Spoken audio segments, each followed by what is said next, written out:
Good morning dear students आज की class में हम डिस्कस करेंगे इम्पॉर्टेंट नेशनल लीडर्स के बारे में। तो इम्पॉर्टेंट नेशनल लीडर्स में जैसे कि महात्मा गांधी जी, गोपाल कृष्ण गोखले, ठीक है, रविंद्रनाथ टैगोर, इन सब के बारे में हम डिस्कस करेंगे आगे। तो चलिए शुरू करते हैं स्टूडेंट। सबसे पहले महात्मा गांधी जी से। महात्मा गांधी जी के कुछ इंपॉर्टेंट फैक्ट, ठीक है। तो लाइक जो डायरेक्ट एग्जाम में क्वेश्चन आपका पूछा जाता है, ठीक है, कुछ ऐसे फैक्ट्स मैं आपको बताऊंगा। तो सबसे पहला पॉइंट, महात्मा गांधी का पूरा नाम क्या था? मोहनदास करमचंद गांधी, ठीक है, मोहनदास करमचंद गांधी। और उनके फादर का नाम क्या था? उनके फादर का नाम था करमचंद गांधी, ठीक है जी। महात्मा गांधी जी को महात्मा का टाइटल किसने दिया? Very very important question. Mahatma Gandhi ji को महात्मा का टाइटल किसने दिया था? रविंद्रनाथ टैगोर ने। स्टूडेंट्स, जब महात्मा गांधी जी भारत आते हैं 1915 में, जब वो इंडिया आए थे साउथ अफ्रीका से, उससे पहले उन्होंने अपने कुछ आंदोलन साउथ अफ्रीका में भी किए थे, कुछ मूवमेंट्स साउथ अफ्रीका में भी चलाई थी। फॉर एग्ज़ाम्पल, जो साउथ अफ्रीका में ब्रिटिश गवर्नमेंट ने कुछ ऐसे रूल्स बनाए थे इंडियंस के लिए, और जो साउथ अफ्रीका के अफ्रीकन थे नेटिव्स, ठीक है, उनके लिए, ब्लैक मासेस के लिए, तो वो एक बहुत बड़ा रेशियल डिस्क्रिमिनेशन पैदा करता था लोगों के बीच में। तो अपने आप को अंग्रेज़ सुपीरियर बताते थे, इंडियंस को कलर्ड या मिक्स कलर कहते थे कि मिक्स लोग हैं ये, इंडियंस मिक्स में आ जाते थे, और जो अफ्रीका के नेटिव थे उनको डार्क पीपल की कैटेगरी में रखते थे। तो इस तरीके से उन चीज़ों के खिलाफ गांधी जी ने बहुत स्ट्रगल किए, मूवमेंट्स किए, ठीक है। और गांधी जी साउथ अफ्रीका से ही बहुत ज़्यादा लोकप्रिय हो चुके थे दुनिया में, ठीक है। तो अपने कुछ मूवमेंट्स के कारण जो साउथ अफ्रीका में उनको जो जीत प्राप्त हुई, उसके कारण वो वर्ल्ड वाइड फेमस हो चुके थे।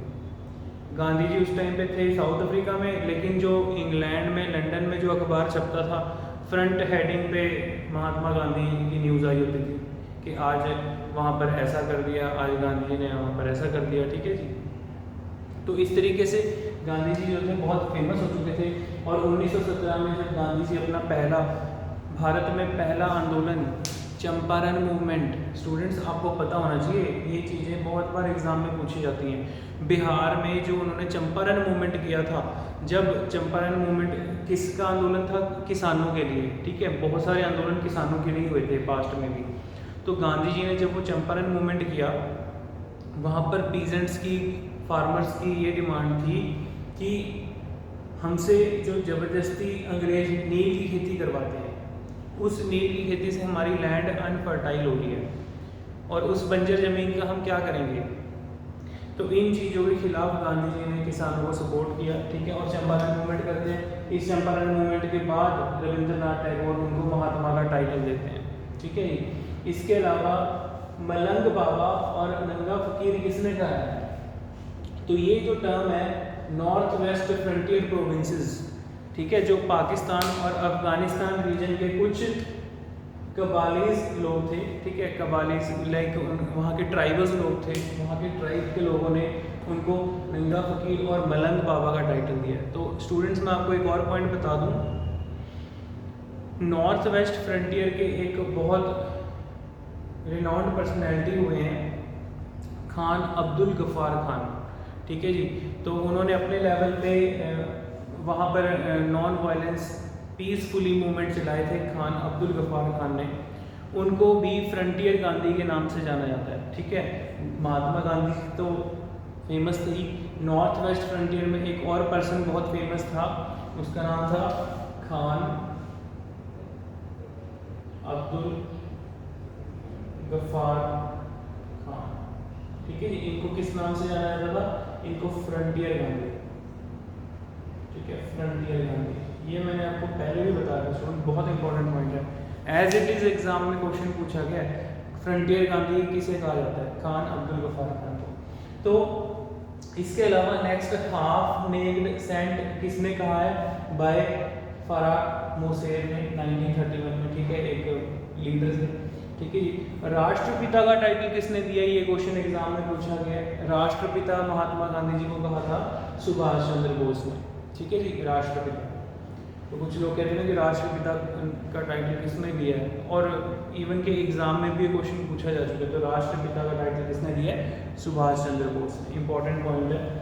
नेक्स्ट, इंडियन ट्रेटर, इंडियन फकीर और ट्रेटर फकीर किसने कहा है? विंस्टन चर्चिल ने। स्टूडेंट्स, ये इंग्लैंड का प्राइम मिनिस्टर था विंस्टन चर्चिल। विंस्टन चर्चिल ने जो है इंडियन फकीर और ट्रेटर फकीर इस नाम से जो है गांधी जी को संबोधित किया। नेक्स्ट इंपॉर्टेंट पॉइंट है स्टूडेंट, गांधी जी का जन्म कब हुआ था? 2 अक्टूबर 1869 में। तो 2 अक्टूबर 1869 में उनका जन्म होता है पोरबंदर, गुजरात में। ठीक है। उनकी मदर का नेम क्या था? पुतलीबाई।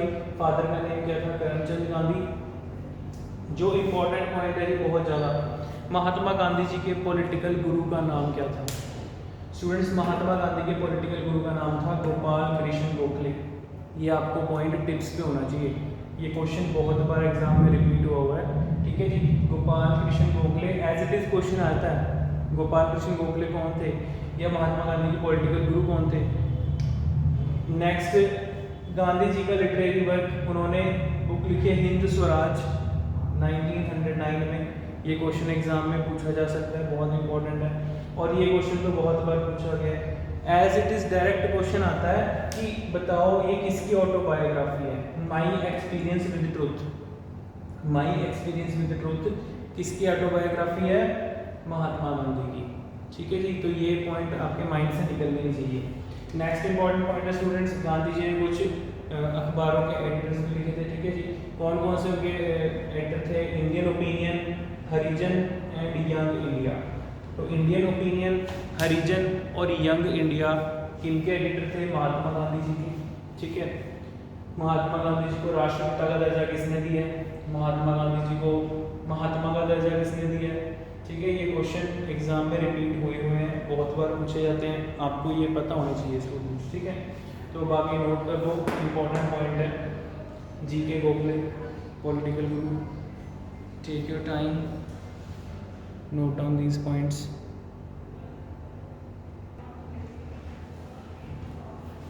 हाँ जी स्टूडेंट्स, आगे देखते हैं। नेक्स्ट देखिए, आगे है चक्रवर्ती राजा गोपालाचारी। सी राजा गोपालाचारी। स्टूडेंट्स, चक्रवर्ती राजा गोपालाचारी का जन्म हुआ था 1879 में और 1972 में इनकी डेथ हुई थी। चक्रवर्ती राजा गोपालाचारी एक बहुत बड़े पॉलिटिशियन तमिलनाडु के और एंटायर डेक्कन इंडिया, आप कह सकते हो साउथ इंडिया में, चक्रवर्ती राजा गोपालाचारी को as a equivalent Mahatma Gandhi ही माना जाता था। क्योंकि चक्रवर्ती राजा गोपालाचारी की भी जो आइडियोलॉजी थी, उनकी जो आइडियाज़ थे, वो गांधी जी से मैच करते थे और वो भी टोटली नॉन वायलेंस के ऊपर काम करते थे। ठीक है जी, कि हमने अहिंसा की राह पर चलना है, नॉन वायलेंस रहना है, ठीक है, अंग्रेजों से लड़ाई झगड़ा नहीं करना। तो ये चीज़ें सेम चक्रवर्ती राजा गोपालाचारी की थी। ठीक है। सो चक्रवर्ती राजा गोपालाचारी बहुत बड़े पॉलिटिशियन थे और बहुत बड़े लॉयर थे। कहाँ से? तमिलनाडु से। क्वेश्चन आ सकता है कि चक्रवर्ती राजा गोपालाचारी किस स्टेट से बिलोंग करते थे? तो तमिलनाडु से थे। ठीक है। They give up their practice during non cooperation movement. Students, जो 1920 में 1920 में नॉन कॉपरेशन मूवमेंट हुआ था, असहयोग आंदोलन हुआ था, उस दौरान ये उससे प्रभावित होकर इन्होंने अपनी जो लॉ की प्रैक्टिस है, मतलब कि इन्होंने कोर्ट पे जाना छोड़ दिया था। ठीक है, क्योंकि बहुत सारे लोगों ने उस टाइम पे जो भी ब्रिटिशर्स के द्वारा दी गई जॉब्स थी, ईस्ट इंडिया कंपनी के द्वारा दी गई जो लोगों को जॉब्स थी, लोगों ने उस काम पर जाना बंद कर दिया था। लोग ये रिफ्लेक्ट करना चाहते थे, लोग ये शो करना चाहते थे कि हम जो है अंग्रेज़ों का हर चीज़ से बायकॉट कर रहे हैं। तो उनमें से एक सी राजा गोपालाचारी भी थे। इन्होंने अपनी प्रैक्टिस छोड़ दी थी और नॉन कॉपरेशन मूवमेंट के दौरान ये खुद भी आंदोलन से जुड़ चुके थे। They started civil disobedience movement in Tamil Nadu. इन्होंने अपने लेवल पर तमिलनाडु में सिविल डिसोबीडियंस मूवमेंट शुरू किया था। ठीक है, और इनको अरेस्ट भी कर दिया जाता है for salt Satyagraha. Salt march इन्होंने भी किया था। ठीक है, हमने गांधी जी वाला सॉल्ट मार्च पढ़ा है, तो आपको ये पता होना चाहिए इन्होंने भी अपने लेवल पे सॉल्ट मार्च किया था और इनको भी अंग्रेजों ने अरेस्ट कर लिया था। ठीक है जी। He was elected as a CM of Madras in 1937। तो पहली बार जब प्रोविंशियल गवर्नमेंट्स डिक्लेयर होती हैं, उस टाइम पे प्रोविंसेस के सीएम भी डिक्लेयर होते हैं, तो पहली बार जो मद्रास के सीएम हैं ये इलेक्ट हुए थे। ठीक है जी।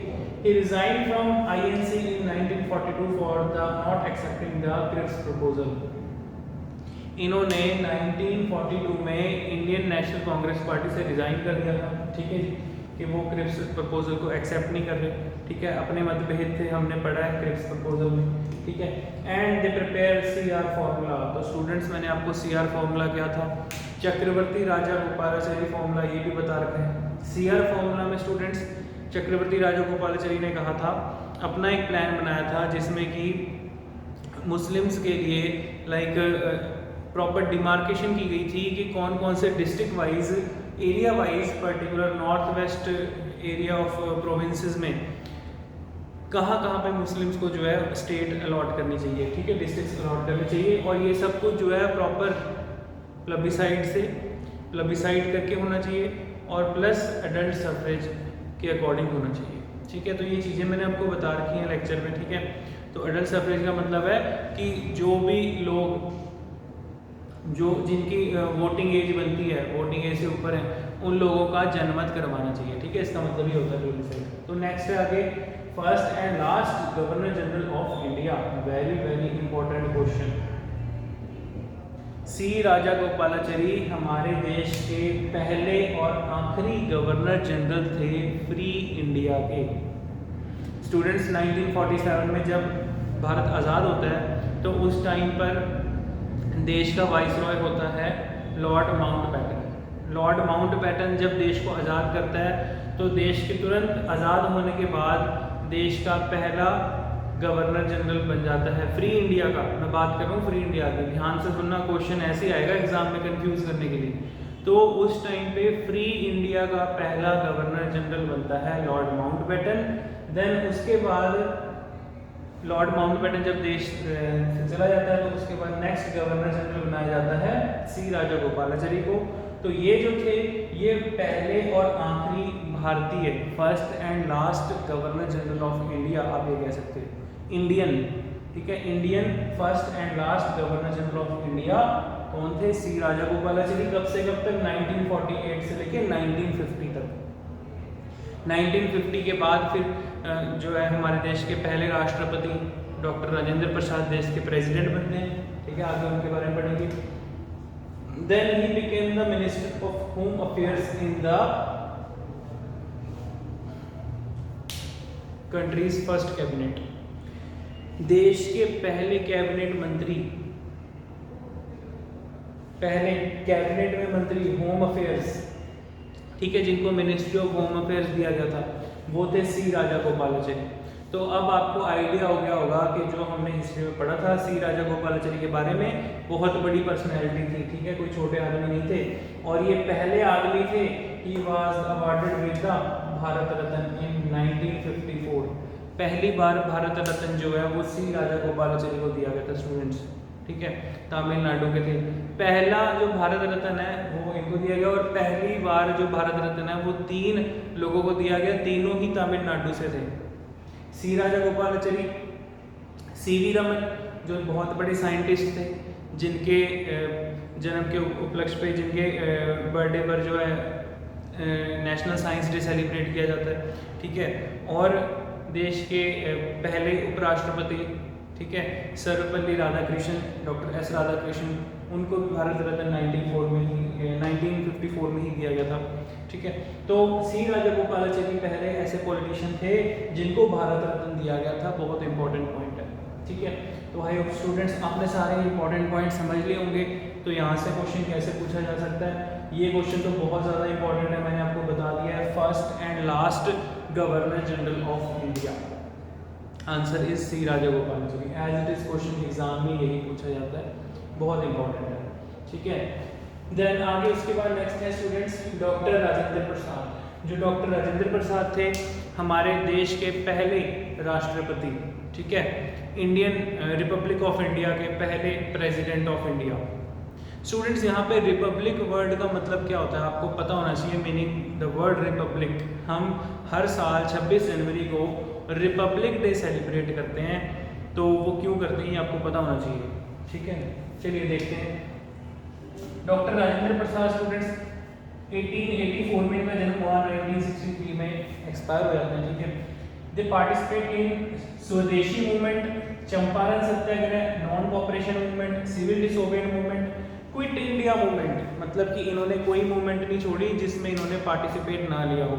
और जैसे कि गांधी जी बहुत ज़्यादा फेमस थे पूरे देश में, वैसे ही डॉक्टर राजेंद्र प्रसाद भी बहुत बड़े पॉलिटिशियन थे, बिहार के थे, चंपारण मूवमेंट में हिस्सा लेते हैं। उसके बाद गांधी जी के साथ जुड़ जाते हैं, नॉन कॉपरेशन मूवमेंट में हिस्सा लेते हैं, सिविल डिसोबेड मूवमेंट में हिस्सा लेते हैं और क्विट इंडिया मूवमेंट में पार्टिसिपेट करते हैं। तो इसके अलावा स्टूडेंट्स कांग्रेस पार्टी के बहुत अच्छे लीडर थे, ठीक है। They founded national college in Patna, और पटना में इन्होंने नेशनल कॉलेज ओपन किया था।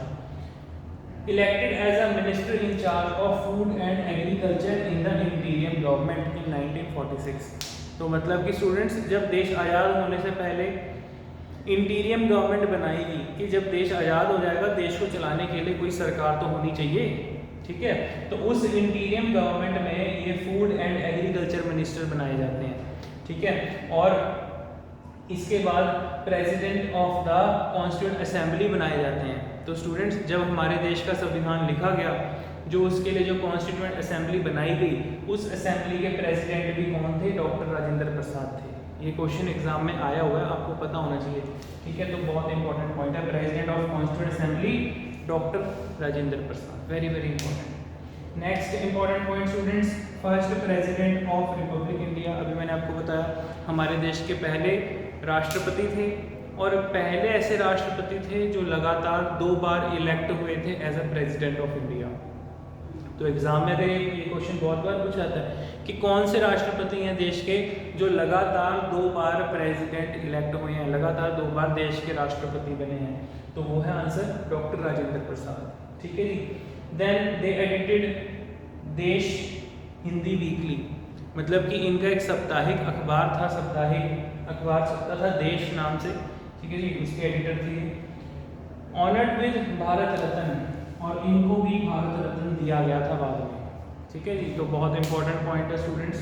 तो मेरा सवाल ये था कि रिपब्लिक कंट्री का मतलब क्या होता है? जब देश आज़ाद हुआ, हमने अपने देश का संविधान लागू किया, तो कॉन्स्टिट्यूशन लागू होने के बाद हमारे देश में, देश आज़ाद होने के बाद हमारे देश में जो भी प्रिंसली स्टेट के रूलर थे, ठीक है, उन सब की आप ये कह सकते हो सब जगह पे गवर्नमेंट ऑफ इंडिया का रूल होगा, प्रिंसली स्टेट के रूलर्स का रूल खत्म हो जाएगा। हमारे देश में किसी को भी राजा महाराजा ये टाइटल नहीं रहेगा, ठीक है। आज की डेट में जैसे आप देखते हो कि कोई भी पर्सन देश में राजा महाराजा नहीं है, ठीक है। प्रॉपर राजा कौन है?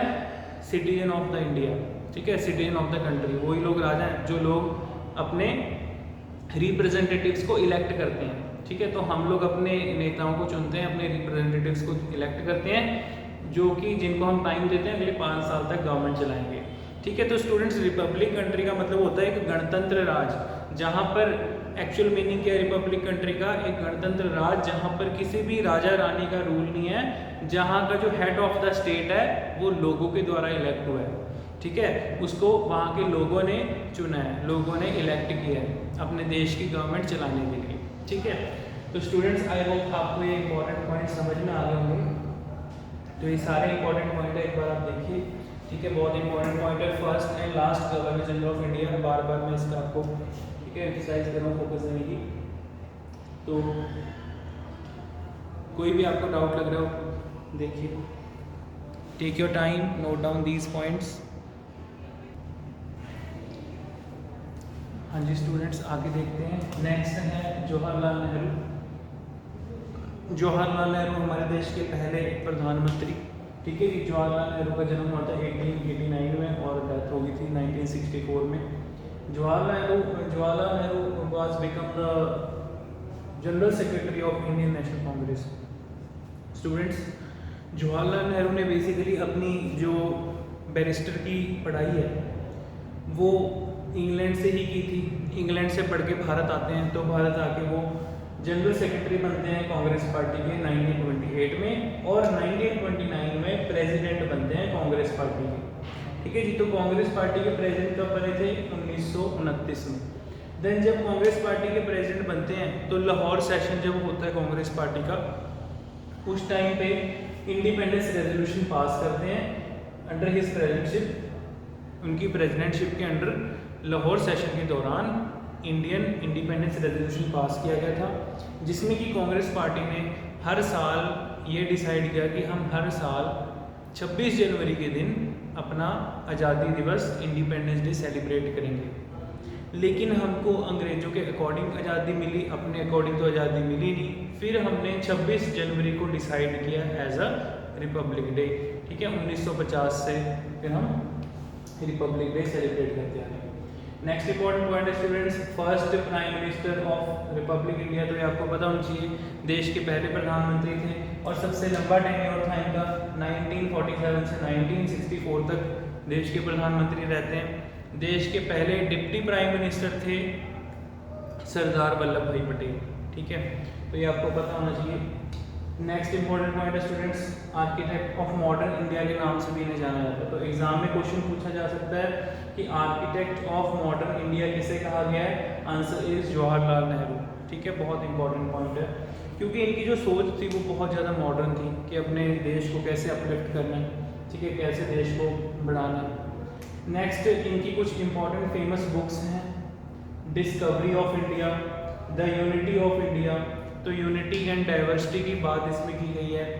बेसिकली जो जवाहरलाल नेहरू की आइडियोलॉजी थी वो ये रिफ्लेक्ट करती थी, वो उन्होंने अपनी किताबों में ये लिखा है कि भारत एक फूलों का गुलदस्ता है जिसमें अलग अलग टाइप के फूल लगा रखे हैं। इसका मतलब ये है कि हमारे देश में इतना बड़ा देश है, इतनी सारी स्टेट्स हैं और इतनी सारी डिफरेंट कल्चर और लैंग्वेजेस बोलने वाले लोग हैं, तो फिर भी सब एक है, ठीक है। अगर आप इंग्लैंड में चले जाओ, उन सब का सेम कल्चर है, सेम उनके ट्रेडिशंस हैं, ठीक है। आप यूएस में चले जाओ, उनके तो कोई कल्चर या ट्रेडिशन कुछ है ही नहीं, ठीक है।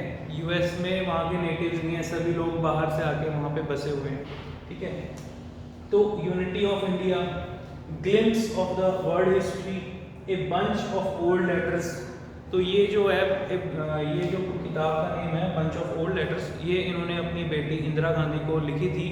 जो चिट्ठियाँ, उसके ऊपर इन्होंने किताब लिखी थी जब ये जेल में थे। तो जब जवाहरलाल नेहरू जेल में थे तो वहाँ से अपनी बेटी को जो इन्होंने लेटर्स लिखी हैं तो उनके ऊपर किताब लिखी गई है, ठीक है। इंडिया एंड आफ्टर, भारत और उसके बाद आगे क्या, ठीक है। India and the world, Bharat और दुनिया। तो ऐसी बहुत सारी तमाम किताबें लिखी हैं। डिस्कवरी ऑफ इंडिया इनमें से एक बहुत बड़ी फेमस बुक है इनकी, और यूनिटी ऑफ इंडिया भी बहुत इंपॉर्टेंट बुक है एग्जाम पर्सपेक्टिव से, ठीक है। एग्जाम में क्वेश्चन पूछा जा सकता है। और स्टूडेंट्स, जो जवाहरलाल नेहरू की जो अपनी जीवनी थी, अपनी जीवन की गाथा, ठीक है जी, इस biography was entitled as autobiography. इनकी जो बायोग्राफी का नेम है, इनकी जो जीवनी जो इनकी इन्होंने लाइफ के ऊपर लिखी है, उस बुक का नेम ही ऑटोबायोग्राफी, ठीक है। तो स्टूडेंट्स ये इंपॉर्टेंट पॉइंट है, हमने सारे डिस्कस किए, आपको ये क्लियर हो गया होगा। नेक्स्ट आगे है students doctor B R Ambedkar. Doctor B R Ambedkar का जन्म होता है 1891 में और ये एक्सपायर हो गए थे 1956 में, ठीक है। तो जो डॉक्टर बी आर अम्बेडकर थे, he was a great leader of depressed class.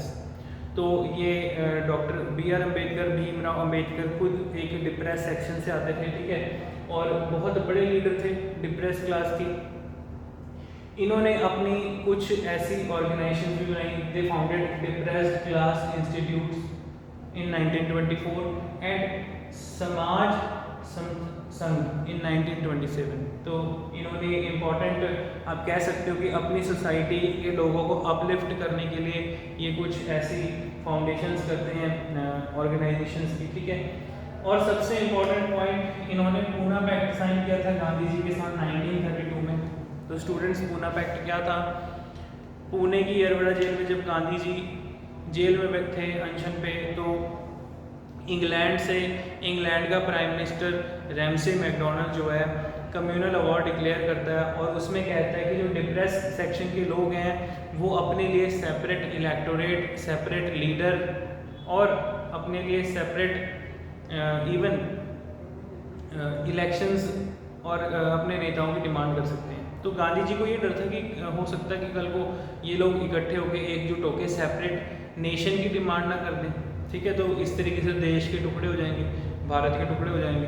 तो इस चीज़ को लेके फिर ये गांधी जी को मिलने जाते हैं और उनके साथ समझौता करते हैं, कहते हैं कि हम आपके साथ रह के देश को आज़ाद कराएंगे, ठीक है। तो इम्पॉर्टेंट है, बी आर अम्बेडकर का रोल बहुत बड़ा है, ठीक है, इन सब चीज़ों में नेशन की लिबर्टी के लिए। They organise the Indian labour party and schedule caste federations. तो इन्होंने ये अपने लेवल पे पार्टीज भी चलाई थी, ठीक है, इंडियन लेबर पार्टी और शेड्यूल कास्ट फेडरेशंस। तो ये अपने अपने लेवल पे काम कर रहे थे, गरीब लोगों को, जो दलित लोग थे, जो शेड्यूल कास्ट लोग थे, उन लोगों को अपलिफ्ट करने के, ठीक है। Chairman of drafting committee, very important question. ये क्वेश्चन एग्जाम में पूछा गया कि जब हमारे देश का संविधान बनाया जा रहा था तो संविधान बनाने के लिए ड्राफ्टिंग कमेटी के चेयरमैन कौन थे। 4 ऑप्शन दे देंगे, डॉक्टर राजेंद्र प्रसाद, जवाहरलाल नेहरू, सुभाष चंद्र बोस या फिर डॉक्टर बी आर अम्बेडकर। तो answer is doctor B R Ambedkar. Clear है स्टूडेंट्स। नेक्स्ट, रिपब्लिक पार्टी उन्होंने बनाई थी अपनी 1956 में। तो 1956 में ये अपनी अलग एक और पार्टी बना रहे हैं, रिपब्लिक पार्टी, ठीक है, इंपॉर्टेंट है। ही embrace Buddhism toward end of his life. तो अपने जीवन के आखिरी दिनों में इन्होंने बुद्ध धर्म को अपना लिया था, इंपॉर्टेंट पॉइंट है, ठीक है जी। तो बेसिकली इनकी जो आइडियोलॉजी थी वो मनुस्मृति के खिलाफ थी। इन्होंने दिल्ली में ही कॉन्स्टिट्यूशन असेंबली के बाहर मनुस्मृति को भी आग लगा दिया था, ठीक है। मनुस्मृति के पेजेस को जला देते हैं और कहते हैं कि हम इसको कंडेम्ड करते हैं, इस सोसाइटी में ऐसी कुछ बैड रिचुअल है जो नहीं होनी चाहिए, ठीक है, उसके खिलाफ ये थे। और डिप्रेस सेक्शन को अपलिफ्ट करने के लिए इनका बहुत बड़ा योगदान था, ठीक है, तो आपको पता होना चाहिए।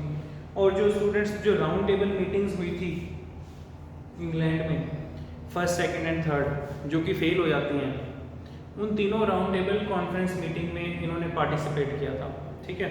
तो उसके अलावा ये इंपॉर्टेंट पॉइंट है, क्वेश्चन आ सकता है, डिप्रेस क्लास सोसाइटी से कौन बिलोंग करता है, डिप्रेस क्लास इंस्टीट्यूट और समाज समता संघ, ये किसने बनाया था, ठीक है। शेड्यूल कास्ट फेडरेशन, ये किसने बनाया था। इंडियन लेबर पार्टी के कौन थे फाउंडर। तो इस तरीके से क्वेश्चन पूछे जा सकते हैं एग्जाम में। पूना पैक्ट क्या था, ठीक है। तो आई होप आपको सारे पॉइंट क्लियर हो गए होंगे स्टूडेंट्स। एक बार अच्छे से देखिए, टेक योर टाइम। तो स्टूडेंट्स, इस लेक्चर में हमने सारे इंपॉर्टेंट लेक्चर्स अपने इंपॉर्टेंट लीडर्स कवर किए। इसके अलावा हम और भी अपने इंपॉर्टेंट लीडर्स कवर करेंगे अपने नेक्स्ट लेक्चर में, ठीक है। तो आई होप आपको ये समझ में आ गया होगा। तो सारे इसमें से बुलेट पॉइंट्स स्टूडेंट्स मार्क कर लो, एग्ज़ाम में जो बार बार पूछे गए हैं, एग्ज़ाम में रिपीट होते हैं क्वेश्चन, ठीक है, तो वो आपको टिप्स पे होनी चाहिए। देखो, एग्ज़ाम में आता हुआ क्वेश्चन गलत नहीं होना चाहिए। अगर आता हुआ क्वेश्चन गलत हो रहा है तो मीन्स हम पिछड़ रहे हैं, ठीक है। तो ये चीज़ें आप इतनी अपने टिप्स पे कर लो, वीडियो बार बार देखो, चीज़ों को समझो, ठीक है। हर एक चीज़ अच्छे से एक्सप्लेन कर रखी है, तो कुछ भी क्रैम करने की जरूरत नहीं है, हिस्ट्री में कुछ भी रट्टा मारने की जरूरत नहीं है आपको, ठीक है। तो स्टूडेंट्स, आप इस वीडियो को बार बार देखो, इसकी PDF फाइल मैं आपको प्रोवाइड कर दूँगा, ठीक है। So now we wind up our session. Thank you.